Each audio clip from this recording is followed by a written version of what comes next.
Hey guys, welcome to the channel. As you see in the thumbnail, what if Issei got Yinglong, Ddraig and Albion Part 2. Before I start, please do support for more awesome content and subscribe my channel and like this video. Go support and follow the JCT1345 for writing that awesome fanfic, and also make sure to comment on this story, link in the description. Let's start this video. The dragon acts on emotion. You need to stop acting like a man and start acting like a dragon, that's how you'll unlock your true power. Issei thought back to advice Yinglong had given him as he stared down at the pitch-black spear in his hand, his eyes scanning the entirety of the weapon, all the way down to the glowing blue tip. My true power, huh? Issei muttered to himself as he wiped the tears from his face. He then gripped the spear tighter, and sparks of lightning crackled across the weapon. FNGZH plus Wang. Yinglong spoke up in Issei's mind. Translates to Emperor of the Winds. This is one of your balance breakers, and you may have guessed by the name as well as the wind and lighting, this spear is the balance breaker associated with your power over weather. So it's a spear. What else does it do? Issei asked as he tossed the large weapon between his two hands, noticing just how light the spear actually was. Trust me partner, it's far more than just a spear, but let's keep it in its current form for now.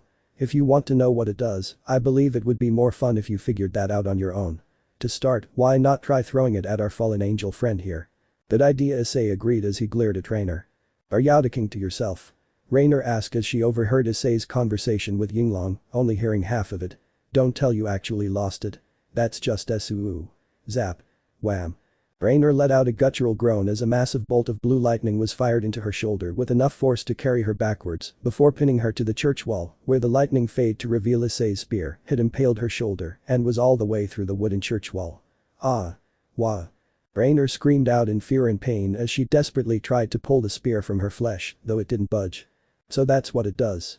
Issei answered coldly as he put his hand out in front of him, transforming the spear back into lightning before it returned to Issei. Wonder what else it does.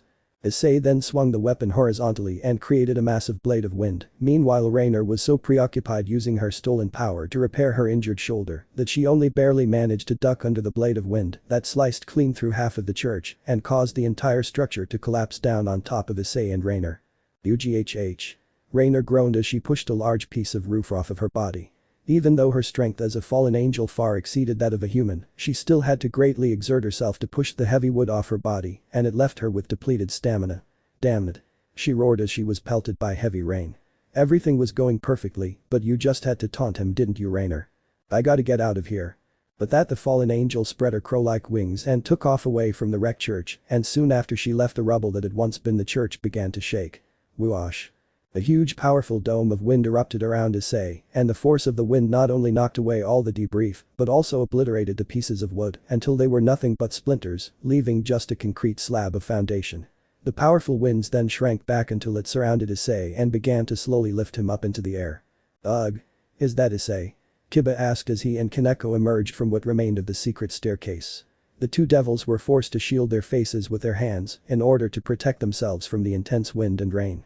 What's going on with his eyes and where did he get that spear? Just as Kiba pointed it out, Issei lifted the powerful weapon upwards and he soon flew up into the dark, stormy skies at incredible speeds as he began his pursuit of Rainer. As he flew further and further away, the storm that had formed over the church began to weaken, and before long Rias and Akeno managed to regroup with Kaneko and Kiba. What's going on? Where's Issei? A concerned Rias asked as Kiba and Kaneko walked out onto the concrete slab. He was going to bring Asia to you for help, but that fallen angel chased after him, and I guess he never made it. Next time we see him, his eyes are looking even freakier than usual, and he's flying around carrying a black spear. Kiba filled Rias in as something seemed to have caught Akeno's eye. Rias? Akeno called back as the other three devils quickly made their way over to her. She was pretty. I can see why he liked her so much. Akeno said as the three of them stood over Asia's body, completely undamaged by the storm or any of Issei's wind blasts. So this is Asia. Rias reached out to touch the blonde nun when suddenly whoosh. AAHH. Rias quickly pulled her hand back. When she tried to touch Asia, a powerful gust of wind nearly sliced open her hand. As she took a closer look, Rias noticed that even the raindrops wouldn't be able to make contact with Asia's skin, as an invisible force would push them away before they could get close. The wind barrier? Rias pointed out. He's still trying to protect her, Akeno said sadly. Poor Issei. With Rainer. Zap. AAHHH. The fallen angel shrieked as she narrowly avoided a large bolt of lightning that blasted down directly in front of her. Zap. AAAHH. Zap. Wah. Zap. Neahea. Raynor continued to avoid the falling bolts of lightning, but with each strike it grew closer and closer to hitting its target. Raynor turned her head to see the massive dark cloud following closely behind her that was bombarding her with lightning bolts. "Leave me alone." She yelled back, not paying attention to where she was going as another massive lightning bolt fell down from above. Zap. Kaboom. Wah. The lightning strike was so powerful that it caused a large explosion that knocked Raynor out of the sky. Gaahh. Uggghh. She groaned as she smacked down onto the forest ground. When she managed to look up, she watched as a grey tornado descended from the sky down to the ground and quickly disappeared, leaving Issei standing a few yards away from Raynor. "Oh shit." Raynor exclaimed as she began to hover in the air. "Get down." Issei slammed his spear down in front of him, which created a blast of wind that knocked Raynor against a large tree. Raynor rubbed her head, and when she looked back up she found Issei standing less than 10 feet away. "Oh hey. Let's talk about this, okay? I'm sorry for what I said earlier, please don't hurt me." She pleaded, but as she looked Issei in the eye, she was met with either pure darkness or burning electric blue, but very little mercy. "The rings," Issei demanded, holding his hand out expectantly. "They aren't yours." "Alright." She nodded as she slipped the rings off of her fingers and placed both of them in one hand. She held the rings tightly, hesitant to release her treasure, but eventually she managed to offer them up to Issei. "There, you have them. Please don't hurt me." Issei began to observe the 2 emerald rings, and his mind went back to Asia, and Raynor thought she saw an opportunity. She smirked as she created a long red light spear. "See you in hell." Zap. Before she could move with her light spear, a bolt of lightning struck down right in front of her, causing Raynor to freeze up. "Leave." Issei muttered as he glared at the fallen angel, who answered with only a weak nod before she took off. Once Raynor was out of sight, Issei let out a sigh and the storm above him disappeared, his eyes returned to normal, and his dark spear dissolved into thousands of particles of blue light. Issei clutched Asia's sacred gear tightly as he realized the battle was over. "Don't worry Asia, I got them back for you." Flap. Flap. Riaz landed next to Issei, a pair of black bat wings folded back up into her back as she placed her hand on Issei's shoulder. "Issei, are you alright?" "No," Issei admitted sorrowfully. "I don't think I am. I let her down. I was too late." Issei slowly began to fall down to his knees in despair. "Hey Issei, there was nothing you could hey." Riaz yelled out as she noticed something shiny in the boy's hand. "Is that her sacred gear?" she asked as she pulled on the boy's arm, lifting his hand up to observe the rings. "You said she possessed healing powers, right? It may not be too late." Back at the church. "In the name of Riaz Gremory, I call to Asia Argento." Riaz chanted with her arms spread out wide as a magic circle rotated underneath the nun's body and a white bishop piece sat atop Asia's chest. "Bishop huh?" Issei asked Kiba, who stood right beside him. "I forgot about the whole chess piece thing." "Yeah, that's kinda the whole devil thing. I thought it was stupid too." Kiba answered quickly and quietly, not wanting to disrupt Riaz's ritual. "Hear my command." Riaz continued. "Return thy soul from death's shadow to the human world. Awake as my demonic servant. Rejoice, for you have been gifted with new life. Rise as my healer and clergyman." Riaz finished, and for a moment it appeared that nothing had happened until Huuhh. Asia took in a deep breath of air before she quickly sat up, with her eyes wide in surprise. "I'm alive." "Asia." Issei cried out as he rushed over to embrace his newly revived friend. "I'm so sorry Asia. I can't believe I let this happen. Is there anything I can do to make it up to you?" "Oh, hi Issei," she said happily as she gently patted the emotional boy on the head. "Do you know what's going on here?" "Riaz." Issei stood up, and in his state of happiness, he enveloped the red-haired devil in a hug. "How can I ever repay you?" "Don't worry about repaying me." Riaz replied with a smirk as she peeled the boy off of her. "You already promised me anything I'd want from you," she pointed out as she made her contract with Issei reappear from thin air. "Now lie down, it's time for your ritual." Days later. Click. Issei, carrying 2 paper grocery bags, unlocked a door with a small key and pushed it open into a dark room. He then moved his hand over to a small light switch and flicked it on and quickly illuminated the room. It was a short hallway with 2 exit points. One threshold emptied out into a medium-sized kitchen, complete with all the modern appliances. The other led to a full furnished living room area, complete with a large gray sofa, matching lavesied, decorated coffee table and large screen television. Issei took a deep breath as he walked through the front door. "Apartment, sweet apartment," Issei said to himself as he entered his kitchen and placed his groceries down on the countertop, opened his fridge, pulled out a shiny red apple and took a bite. Chomp. "Shouldn't you wash that before you eat it?" Yinglong chimed in, getting Issei to roll his eyes. "What are you, my mom?" Issei asked as he walked to his living room and plopped himself down on his couch. Chomp. "I take it you're enjoying the new apartment." "Oh yeah." Issei said happily as he finished off his apple and tossed it into a nearby trash can. After spending 2 nights on the clubhouse couch, I'm just happy to sleep in any bed, but this place is pretty nice regardless. So you became a balance breaker and a reincarnated devil both in the same day, and now you're a homeowner. Lots of things have been changing in your life recently. How are you doing, partner? Yeah, I think I'll be fine. The whole immortality thing has just now kinda dawned on me, and that's a pretty big deal, but I'm sure I'll get over it. Issei said before letting out a small sigh. I just don't understand why of all the cities in the human world, Riaz chose to set up shop in Kuo. What's wrong with Paris or London? Issei groaned. Worried about being cooped up, partner?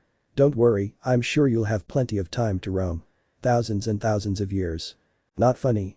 Issei chirped back. I'm not worried about getting bored in this shithole town, I'm sure there'll be plenty to keep me interested. I just get the feeling I shouldn't be here anymore. Like an itch to get onto the next town, the next job. Issei looked down at his hands, feeling disappointed in himself for a moment until. Ding. Dong. Issei's doorbell began to ring. Company. Ding. Dong. The bell rang again, finally getting Issei off the couch. I'm coming. Issei called back as he made the short walk to his front door. I wasn't expecting company. Issei said aloud as he opened the door.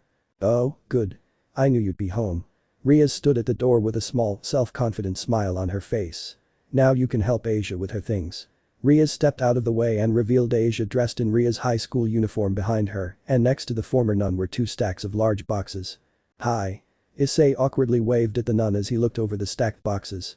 Why does she have boxes? At my house. Because she's going to live here, silly. Riaz said playfully.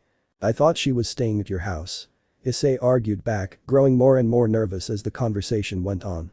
That was the original plan, and of course she is welcome to stay with me if she so wishes, but she's been adamant about spending more time with you, and when I offered up the idea of her staying with you, she seemed very pleased with that prospect.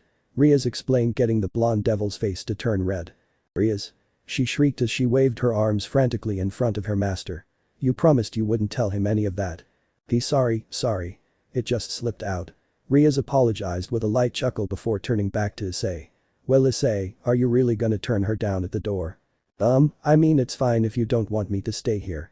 Asia said with a forced smile on her face.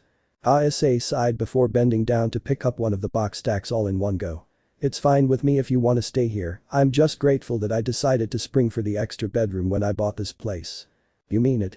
Asia's eyes lit up with excitement, and Issei immediately began to smile along with her. Thank you so much. Don't mention it.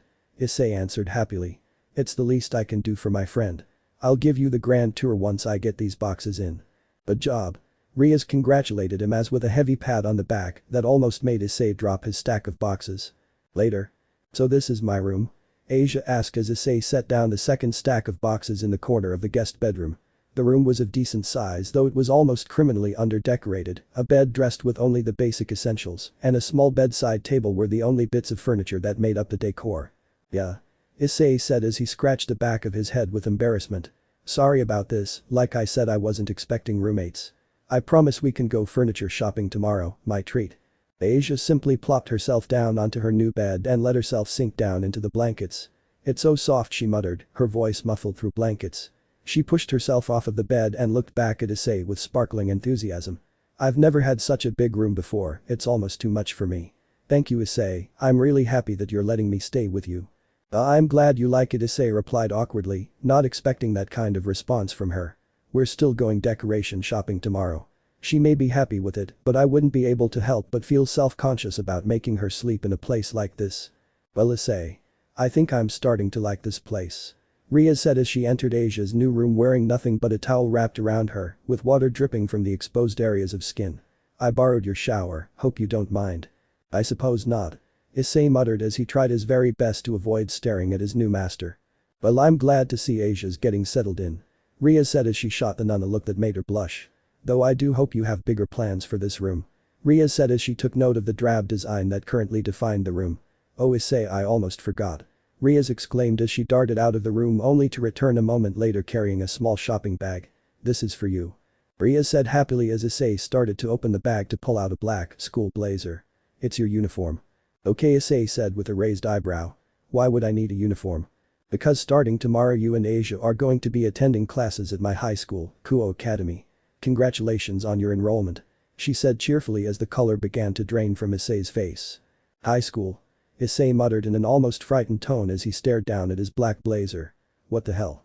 Issei, what's that? Asia, who was now dressed in her school uniform, asked as she dragged Issei from window to window as the two teenagers browsed the many different stores and businesses that occupied them all. Ugh, Asia. Issei, wearing just casual clothes, groaned as he slowly came to a stop in front of a clothing store. You know Asia, window shopping is great, but we're eventually gonna need to buy something. We need to get you a whole wardrobe and furniture for your room before we leave. Plus I wouldn't mind picking up some groceries for the week. Issei said as he pulled a list out of his pocket. Asia continued to stare through the window, taking notice of the many brightly colored articles of clothing that filled the shelves and racks in the store. She then turned to Issei with pleading eyes. Then if you wouldn't mind, could we please start here? Issei was taken aback by the sudden plea, surprised at just how cute the girl was, and a small blush formed on his face.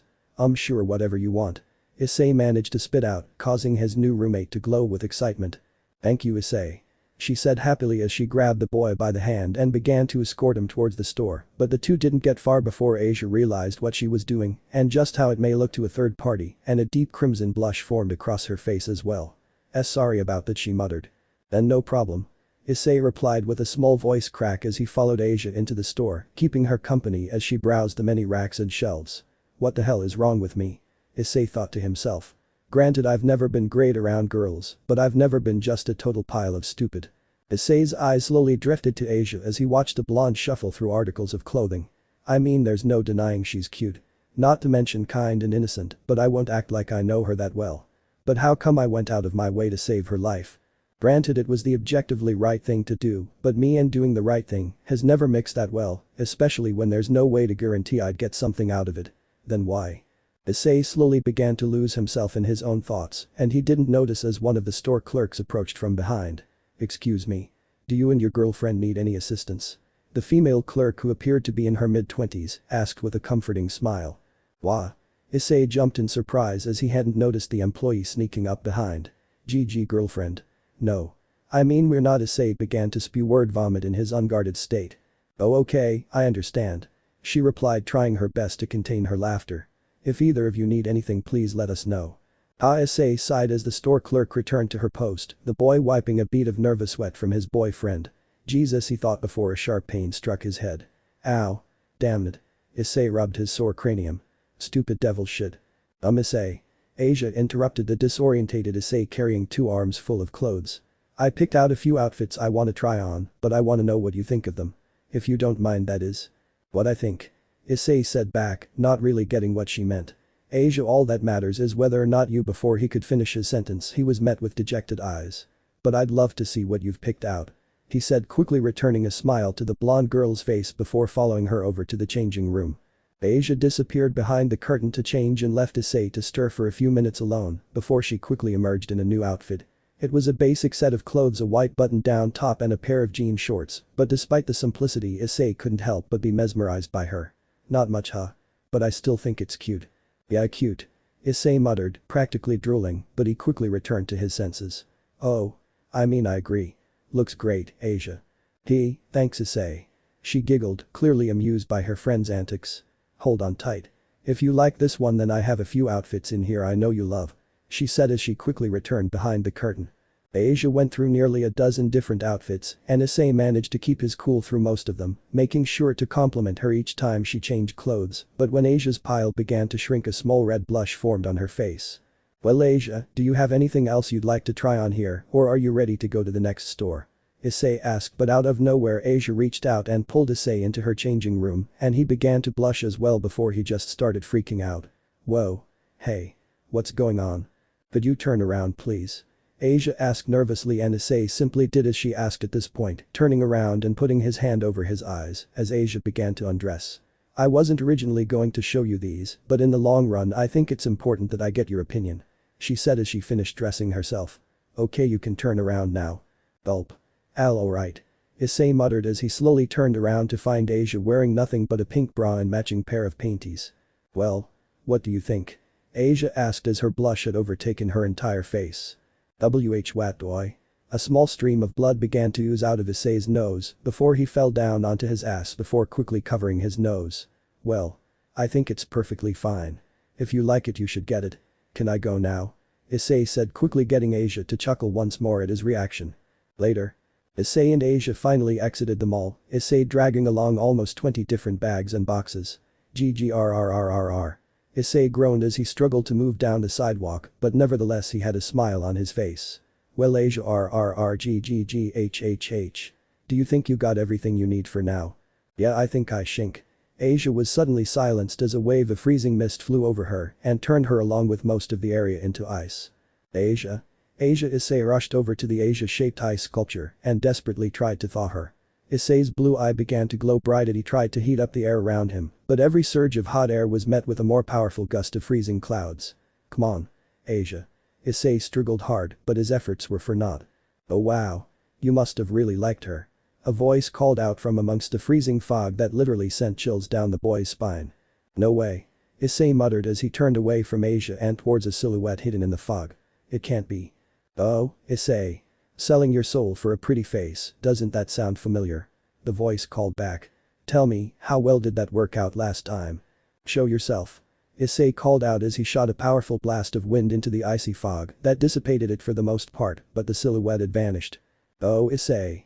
The voice answered as a woman's hand, with pure white skin and blood-red fingernails wrapped around from behind his shoulder and grabbed hold of Issei's chin. Her touch was freezing and she managed to turn the boy around with little resistance so that she could look him dead in the eye. The mysterious person was a beautiful young woman dressed in a long white kimono, she had crystal blue eyes and snowy white hair tied up in a bun on top of her head. Ira. Issei muttered in shock as his eyes went wide. It's sweet that you remember me, Issei, but after what happened I doubt you could ever forget.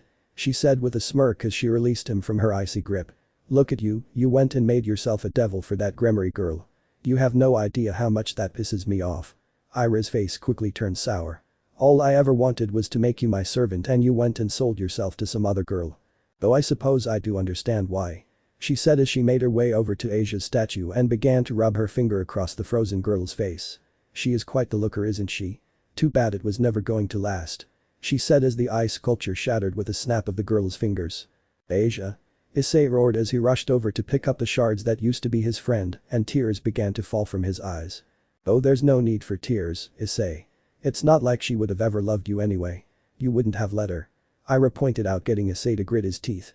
Though I guess you can blame me for that, sorry. Damn you. Sparks began to crackle around Issei's index and middle fingers. He lunged forward, his fingers pointed out to strike, but no lightning came out. What the? Oh, Issei, you know deep down you can't hurt me. No matter how badly you want to. She said as she began to spin her fingers around in the air and a spiral of icy wind began to circle around Issei, freezing him from the feet upwards. I almost feel bad for Riaz. She had no idea that when she took you in that you already belonged to someone else. She said as Issei slowly became encased in ice. No. Issei tried to struggle, but most of his body was already frozen. No. No, no. Issei's bedroom. No. Issei roared aloud as he sat up in his bed. Confused, he quickly scanned the room before letting out a sigh of relief. Phew. Just a nightmare. Huh. Before he could get comfy in his bed, Issei noticed a small white circle drift down from above. When he reached his hand out to catch the falling particle, it quickly melted into a single drop of water. Snow. He muttered before looking up, see a small cloud floating in his room above his bed, sprinkling down the frozen white flakes all across the room. Did I do that in my sleep? Ugh. A small groan echoed through the room, the source being a strange human-sized lump in Issei's blanket. Issei curiously pulled back the covers to reveal a sleeping, shivering Asia behind his blankets. See cold, the blonde muttered between shivers. Asia? What is she doing in my bed? Don't tell me her room was too empty and depressing to sleep in. Issei thought as he gently wrapped his arms around the sleeping girl and brought her in close. Regardless of why she's here, I can't leave things the way they are, I'll be fine, but she's likely to catch a cold. Whoosh. With a flash of blue in his eye, steamy hot air flew out from his body and quickly turned the snow to vapor and warmed the room up significantly. The sudden change of temperature began to stir Asia from her slumber and she slowly opened her eyes. Issei. What are you doing up so early? You need your sleep, we have school in the morning. School, Issei muttered as a bead of sweat began to roll down his forehead. Oh crap. I forgot. Later, at Kuo Academy. Ding dong. The school bell rang throughout Kuo Academy as hundreds of teenage boys and girls rushed into their many classrooms as the school day officially began. Ahem. Good morning, class. The teacher was a man, dressed professionally in suit and tie with short, straight dark hair and large circular glasses, and he enthusiastically addressed his class as the students rushed to take their seats. The classroom was a mixed population, but the ratio of boys to girls was heavily tipped in the female favor. Every student was dressed in the same uniforms Riaz and her peerage wore. For the boys, a black blazer with white accents over a white long-sleeved button-down shirt with vertical linings, a black ribbon on the collar, matching black pants, and brown dress shoes, and a white long-sleeved button-down shirt with vertical linings, a black ribbon on the collar, a black shoulder cape and matching button-down corset, and a magenta skirt with white accents for the girls. Before we begin today's lesson, I have some exciting and frankly unexpected news. The teacher announced as a small bead of sweat dripped down his forehead. As of today, there will be 2 new students joining us. So please welcome them as they take turns introducing themselves. He instructed as he slowly opened the door. The teacher held the door open for a few seconds, and the room quickly became awkward as there was no activity for a relatively large chunk of time until. Asia slowly and timidly tiptoed her way into the room. As soon as the blonde former nun walked through the door, all eyes fell onto Asia, and soon all of her fellow students, male and female alike, became captivated by her looks. 2 boys, one with an almost shaved head and the other with a pair of large glasses, practically leapt out of their seats as the rest of the class began to mumble. "Oh wow," one boy stated bluntly. "Look at her hair and those eyes, she must be foreign." One girl managed to point out. "She's beautiful like a princess," a second girl added. "What a hot tie." A group of guys declared in unison. Asia quickly became nervous due to all the recent attention and nearly forgot where she was. She suddenly turned to her teacher for help. What am I supposed to do?" "Oh, just write your name up on the board and introduce yourself," the teacher answered, taken aback by her asking. "Oh okay," Asia nodded as she slowly approached the chalkboard. She quickly wrote her name down, her hand shaking the entire time as every eye in the room remained glued to her. "Asia Argento." She suddenly blurted out as she respectfully bowed to the rest of the class. Even after her introduction, the chatter regarding Asia continued. "Argento. With a name like that, she must be foreign," the girl from earlier concluded. "She's adorable." Another girl followed up. "Shy girls like that are totally my type." One of the boys almost screamed. "Here, sit with us, Miss Argento." A girl with pink hair and a white headband kindly offered Asia a seat directly in front of her. "Hopefully we can be friends." "Sure." Asia smiled back as her nerves slowly began to melt away. "Okay, it's your turn." The teacher called through the door but received no answer. "Please." "Fine." Issei groaned as he walked through the door. As soon he stepped into the classroom, it was he'd rather be anywhere else. He wore his school uniform all the way open, exposing a light gray t-shirt. He immediately stared down the entire classroom and the students quickly went silent, but only for a moment until. Finally some eye candy. "Am I right, ladies?" A girl with brown braided hairs and large circular rimmed glasses heckled from the back of the classroom, getting a few of her fellow female students to erupt with giggles. "Oh man. I thought it'd be another cutie after that first girl, but it's just some dude." One of the boys roared as the chatter resumed. "He is kinda cute," one of the girls mumbled. "I don't know, he looks kinda scary to me, like he's dangerous or something." Another girl added more timidly. "Look at his eyes. They're so pretty, almost like they sparkle." Issei groaned, already tired of the whole classroom atmosphere. Regardless, he marched up to the chalkboard and quickly scribbled his name down. "Issei Haidu." He blurted out before dropping the chalk on the ground and marching towards the rest of the class to find his seat. Immediately he spotted an empty desk positioned directly next to a window at the very back of the classroom, and a small smile finally formed on the boy's face, but as he began to head towards his desired desk, Asia quickly stood up from her own seat. Issei." Asia called out as a small blush formed on her face and the entire classroom erupted in chatter. She called him by his first name. One of the girls cried out. "Do they know each other? Those two?" Another girl added. "Don't tell me that Haidu dude has already gotten to Asia-chan." One of the boys sobbed. "We'll kill him." The bald boy and his glasses-wearing friend said in unison. Well." Asia continued, slowly getting more and more embarrassed as she tried to summon the courage to say what was on her mind, and the whole classroom seemed to be at the edge of their seats. "I'd understand if you want to sit back there by the window, but I was just thinking. It would be nice if we sat together." She managed to spit out, sending the whole classroom into a frenzy. "No. That bastard." A large group of boys cried out in unison. Meanwhile, the girls in the room were all deeply invested in the drama that seemed to be unveiling before them. "Oh wow," a few girls tried to mutter quietly from the back. "How does Miss Argento know him? Do you think they're dating or something?" Another girl asked aloud. "Her? With a scary guy like that? I don't think so, he looks like trouble." Another girl answered bluntly. "Who knows, but she definitely seems to know the guy." wonder what he does. Meanwhile Issei saw the only empty seat anywhere near Asia, and it was the seat directly in front of her, which just so happened to be the very front of the entire class. Issei, who had hoped to avoid any unnecessary hassle or attention, found himself in an unwinnable situation as he already had the attention of the entire classroom and he assumed that no matter where he chooses to sit, it will be global news. Even the teacher seemed to be focused on the drama at hand. Issei hoped to dissolve the whole situation, but when he noticed how hopeful Asia was to get her way, he realized there was no way he could talk around this problem. I can't see any reason why not. Issei forced a smile as he dragged himself to the front of the classroom and dropped down into the desk, getting Asia to smile and immediately drawing all the malice of every male student in the class. "A school," Issei muttered with a roll of his eyes as he put his head down on his desk. "Seriously?"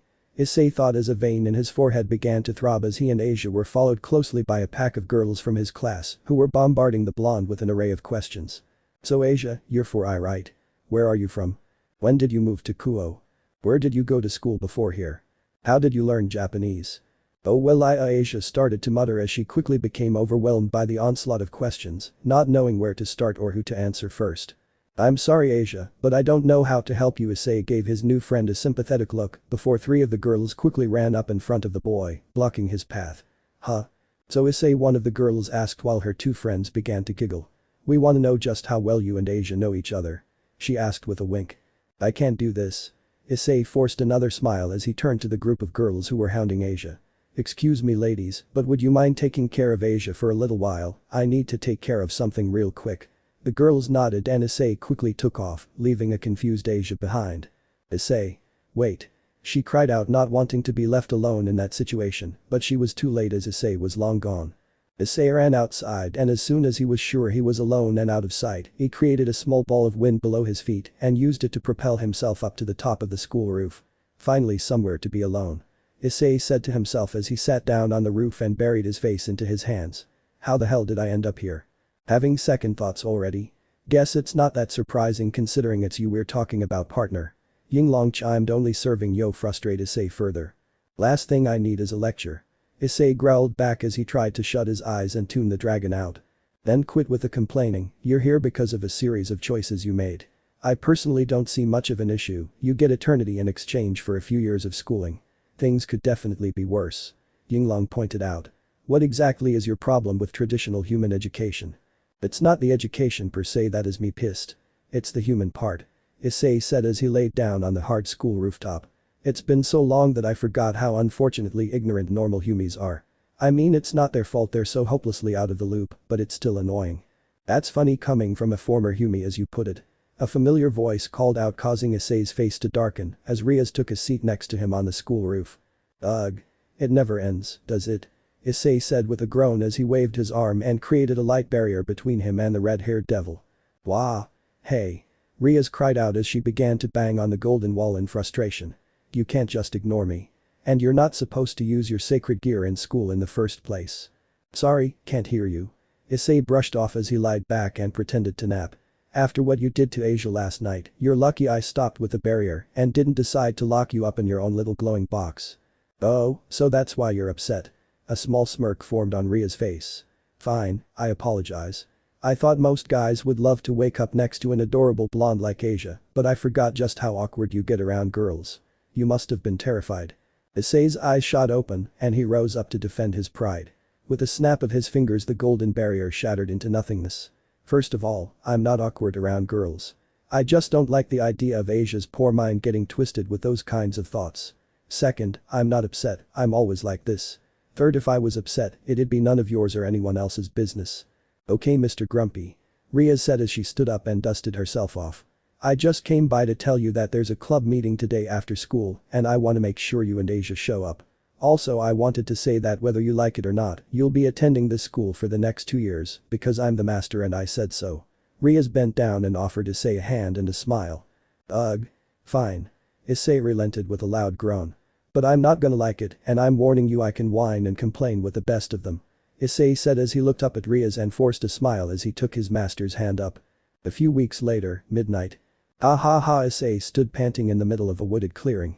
His face and hair drenched in sweat as he began to grit his teeth. "Ha." Issei yelled as he charged forward, a light staff in hand. "Take this." He leapt into the air and proceeded to swing down his glowing weapon, but his attack was blocked by two golden blades. Sloppy. Yinglong's voice called out from a golden suit of knight's armor, wielding twin short swords that he used to block Issei's attack, all of which were made out of solid light. Yinglong proceeded to throw Issei off. "Let me show you how it's done." Yinglong brandished his glowing blades before making a charge of his own. Yah. Clang. Sword met the staff as Issei blocked the initial swing of the sword. Clang. Issei spun his staff, knocking the first sword away and putting his weapon in position to block the second swing of the blade. "Nice block, partner. You haven't seen anything yet," Issei declared as he separated his staff into two identically sized short staffs. "Yah." Issei roared as he ran towards the glowing yellow knight. Yinglong took a defensive stance as Issei headed straight for him, but the last second before he made contact Issei leapt into the air and threw down one of the two short staffs into the dirt and fouas. The staff exploded into a large flash of light that blinds the knight as Issei lands directly behind him and plunges his remaining staff into Yinglong's back and shattering the armor. "Ugh.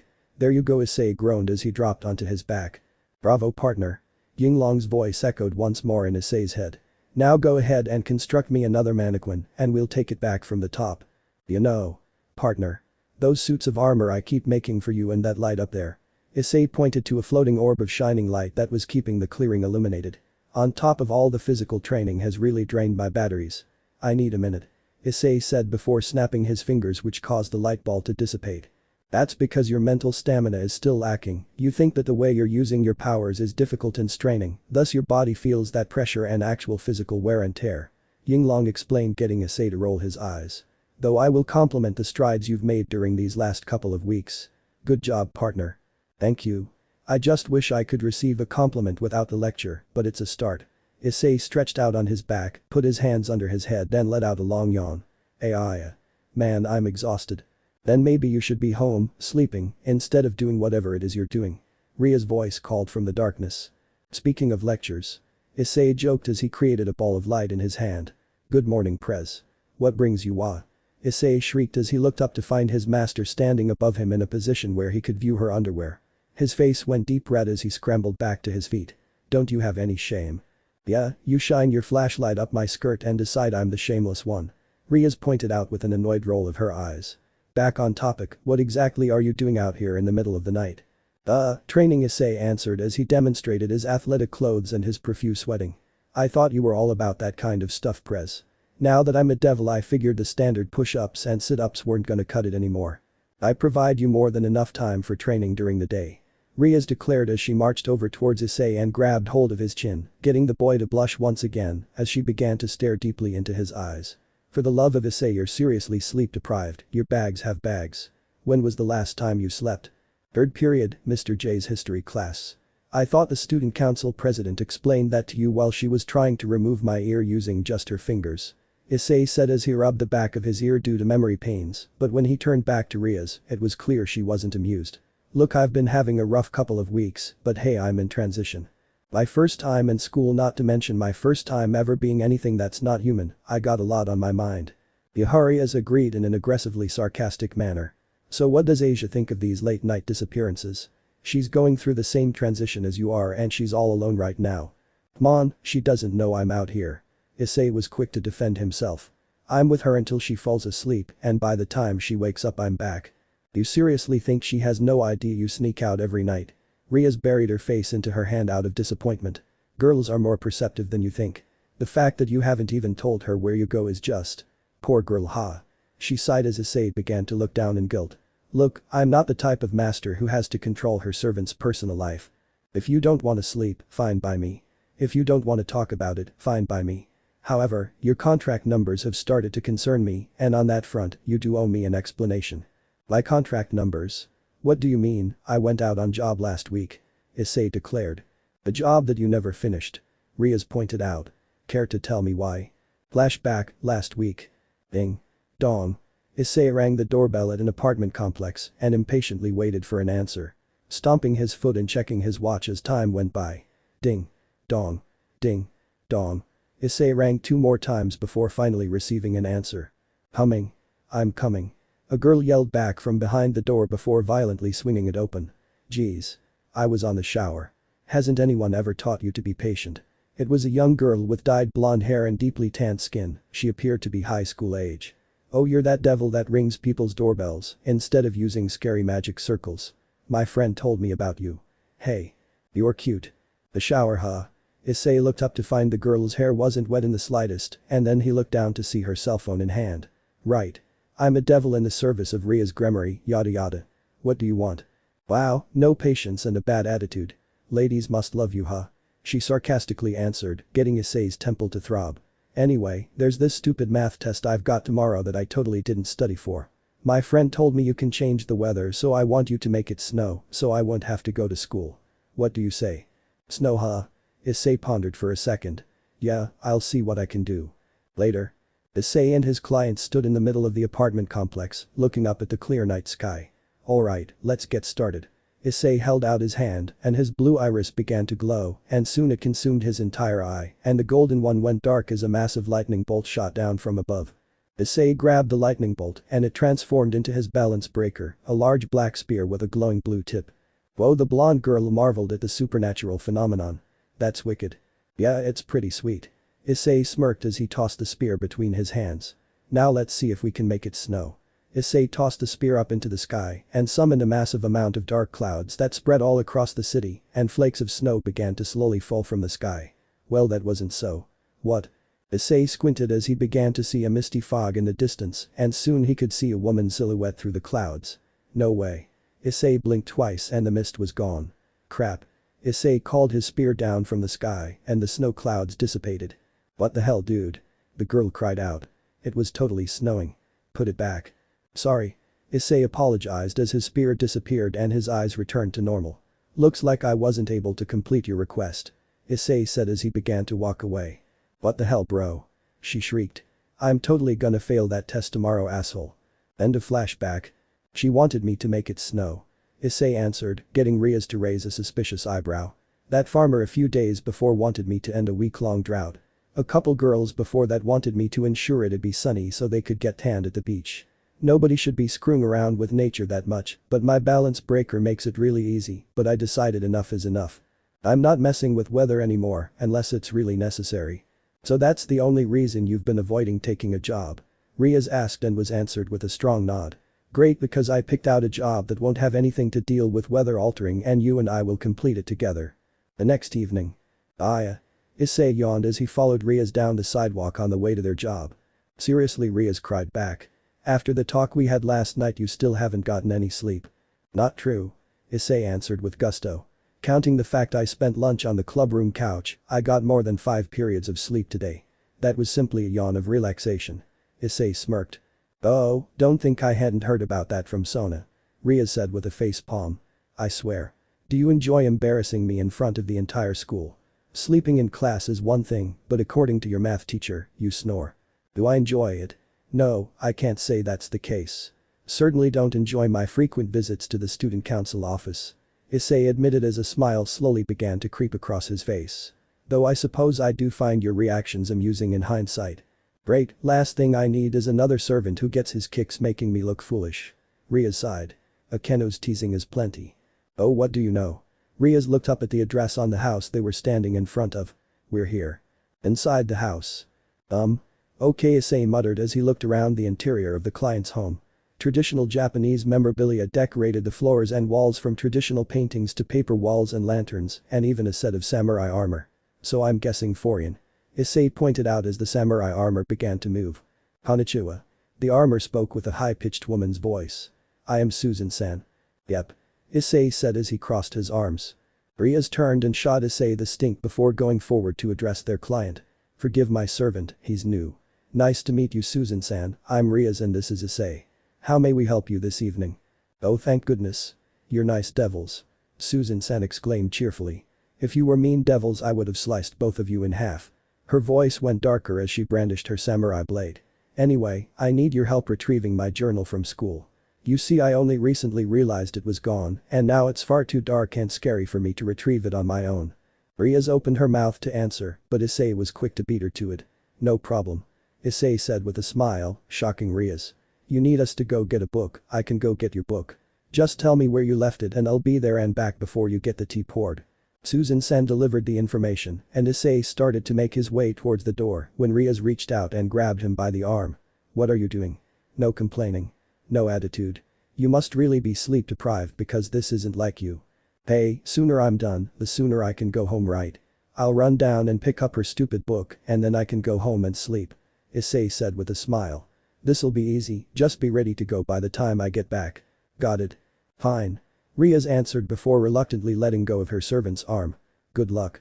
Issei smiled as he slipped out the door, leaving Susan-san and Issei alone. "Weird. Later." "Okay. I'm back." Issei called out as he re-entered Susan-san's home with the journal tucked safely under his arm. "I got the book." By the time he shut the door behind him he began to hear mumbling. "It's just he's so gallant, but at the same time he's very cautious. He makes me feel so safe when I'm around him." Issei heard Susan-san gush as he entered her room. "He really does sound like an incredible guy," Riaz replied. "So why don't you just ask him out?" "No way." The high-pitched Susan-san shrieked. "He's too perfect for someone like me. Besides, I'm no good at talking to boys." "No need to worry," Riaz said calmingly. "We're here to help. Issei and I can help you get your feelings across to Hori-san." "Oh really? You'll help me?" Susan-san looked up hopefully. "You've got to be kidding me." Is groaned as he dropped the journal on the ground. "Come on Issei, can't you see this poor girl just wants to be with the person she loves? Can't you just have a heart for once?" Riaz scolded, getting Issei to once again feel guilty. "Ugh fine," Issei sighed. "So you really like this guy, right? And he talks to you?" "Yes, we have friendly conversations regularly, but I'd like the conversation to evolve into something more than friendly." A small blush began to form on Susan-san's mask. "Perfect." Issei continued. "All you gotta do is ask him out." "Issei." Riaz snapped back. "Let me tell you something, ladies. Dudes really aren't that complicated," Issei said as he slowly approached the two girls. "Guys will do really dumb stuff just to get a girl's attention, take that from me. I'm sure if a girl as charming as you were to ask this Hori-san out, he'd be more than ecstatic." "Even if you're right, I don't want just any confession," Susan-san explained, getting Issei to face palm. "I want it to be special. A confession worthy of someone as amazing as Hori-san. I know, I'll write him a letter." "Perfect," Issei said with a roll of his eyes before dropping down onto his back, confident he'd need to make himself comfortable and that they'd be staying a while. Later. Issei, Riaz and Susan-san stood near a fountain in the local park. Susan-san armor clattered as she couldn't help but tremble nervously. "Oh, I'm so nervous. I wonder if Hori-san will like my poem." "I'm sure he will," Issei said, placing a comforting hand on Susan-san's shoulder pad.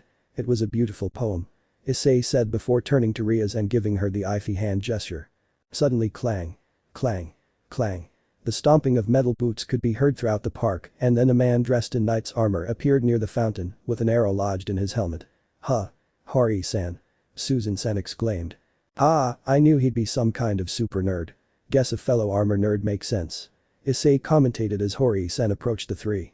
"Nice aim by the way." "Susan-san." Hori-san called out to his armor-clad admirer. "Your poem touched my heart. I've longed to express my feelings for you as well. It makes me happier than you could imagine to accept your confession." "Oh, Susan-san."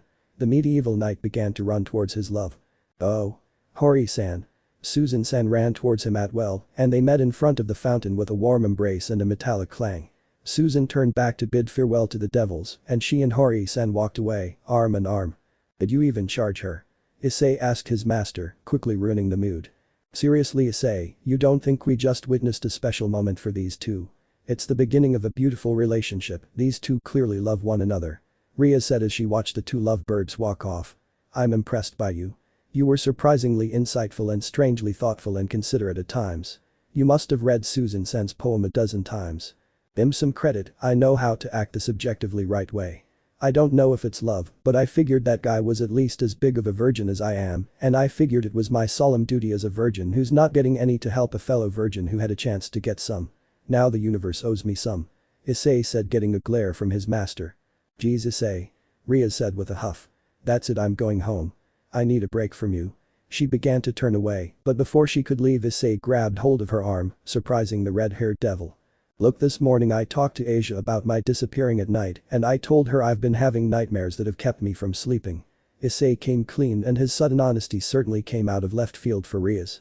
"I won't tell you what the nightmares are about because it's personal, but I made sure Asia knew it wasn't because of her. Now I'm gonna make sure you know it's not because of you either." What Riaz jumped back, her face totally flustered. I never said that I thought you were having issues with me. No, but I figured it out. Issei interrupted. Don't think I don't know that you've been keeping watch on me and Asia ever since we became devils. I bet that first night I snuck out must have terrified you. Given my history, you must have thought I just jumped ship and decided to run. Issei explained, cutting surprisingly deep into Riaz. The only reason I can think of that you didn't go out and confront me on night one was because you were afraid that I'd get defensive about my personal restraint and grow to resent you more than you assumed I already had. Ahem. Riaz needed to clear her throat and regather herself. And you're saying you don't resent me? I made you a devil because you wanted to save your friend, you had a life you enjoyed, and I took it away from you. You don't like school, you have a bad attitude about devil work, what am I supposed to think? I don't resent you. I don't even dislike you. If it meant Asia could live, I would make the same choices I did 100 times over. Issei admitted, and a small blush formed on his face. I know I can be a jerk sometimes, but I was raised to look out for myself first and foremost. I know that has to change, even if I don't know how, but I have to worry about Asia. I also need to worry about you too, cause you're my master. I don't regret becoming a devil, and I certainly don't regret you being my master. I know I could have it much worse, and I'm sorry for making you think any differently. Friends. Issei extended his hand out to Riaz. Friends? She smiled as the two shook. I also need to apologize for something I said earlier. I was wrong, you do have a heart. She said as she pulled the boy in close and delivered a playful kiss on his cheek, turning Issei her head. Now let's get you home before Asia worries. Thanks for watching this video. If you really enjoy this video, like, subscribe, and comment down below, and turn on that bell notification. Don't forget to support and follow the JCT1345 for writing that awesome fanfic, and also make sure to comment on this story, link in the description. See you in the next video. Goodbye.